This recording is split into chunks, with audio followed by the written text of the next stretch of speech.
৭২-এর সংবিধানকে মুক্তিযুদ্ধ ও স্বাধীনতার সংবিধান উল্লেখ করে সুপ্রিম কোর্টের আইনজীবীরা বলেছেন, কারো ঘোষণাপত্রের মাধ্যমে এই সংবিধান ছুঁড়ে ফেলার কোনো সুযোগ নেই।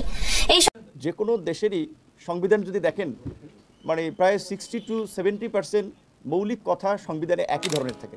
এখন ধরে আমরা যদি এই সংবিধানটাকে কবর দিয়ে ছুঁড়ে ফেলে একটা সংবিধান লিখি, সেখানেও কিন্তু বেসিক কথাগুলো ৭২-এর সংবিধান রক্ষায় এবার আওয়ামী লীগের সাথে মাঠে নামার ঘোষণা দিয়েছে গণ অধিকার পরিষদ। সংগঠনের শীর্ষ নেতা এবং সাবেক ডাকসু ভিপি নুরুল হক নূর বলেছেন, ৭১-এর স্বাধীনতা এবং ২০২৪ সালের স্বাধীনতা এক নয়। বর্তমান সময়ের স্বাধীনতা রক্ষায় ৭২-এর সংবিধান অপরিহার্য। তিনি আরও বলেন, ৭২-এর সংবিধান বাদ দিয়ে অন্য কোনো সংবিধান প্রয়োগের চেষ্টা করা হলে সংশ্লিষ্ট সমন্বয়কদের কঠোর শাস্তির মুখোমুখি হতে হবে। প্রয়োজনে তাদের হাত পা ভেঙে দেওয়া হবে। গণ অধিকার পরিষদের এই ঘোষণা রাজনৈতিক অঙ্গনে নতুন আলোচনা সৃষ্টি করেছে। সংবিধান রক্ষায় এমন কড়া বক্তব্য জনসাধারণের মধ্যে মিশ্র প্রতিক্রিয়া তৈরি করেছে।